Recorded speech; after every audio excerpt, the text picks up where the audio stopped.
Hi everyone, today is September 1st and I have my Spartan red on today for the first game of the Stanwood Spartan football team, so I'm sure I'll see some of you there tonight. Today I wanted to talk a little bit about earnest money.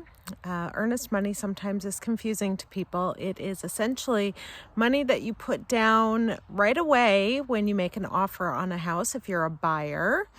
And it shows that you have skin in the game. It's essentially money that you are promising to give to the seller if you change your mind and back out and decide not to buy the house.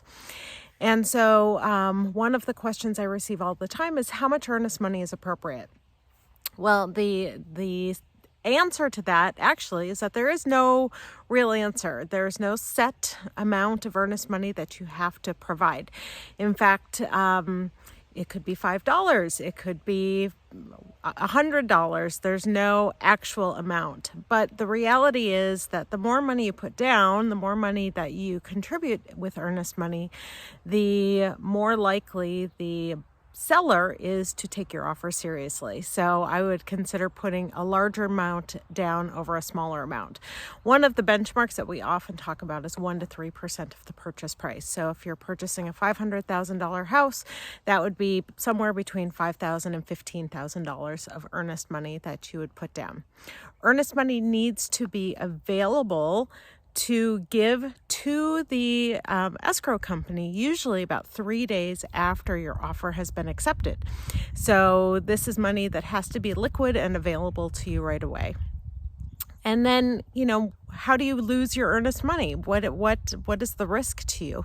Well, honestly, so first of all, let me just clarify. Earnest money is not on top of your purchase price. So again, let's just use that $500,000 example that I had. You would still pay $500,000. You're not going to pay $515,000 if you put 3% down.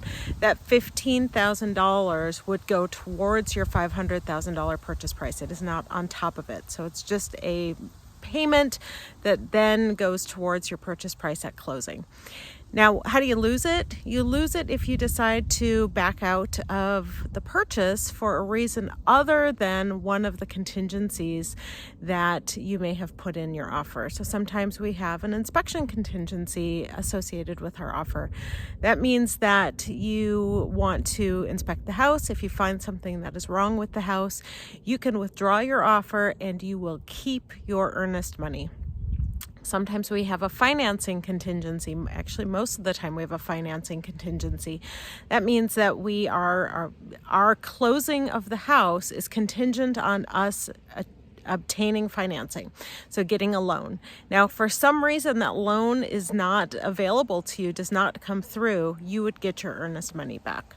So in most cases, your earnest money is safe. It is not a huge risk to put down a large amount of earnest money. Where you do risk losing your earnest money is if you are under contract on a house and you find a different house you like better and you just decide to cancel that contract, or you cancel that contract for some other reason that is not part of your existing contract.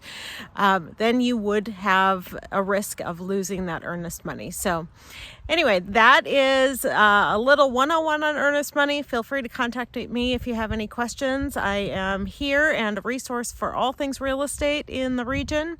And hope you have a great Labor Day weekend, and go Spartans.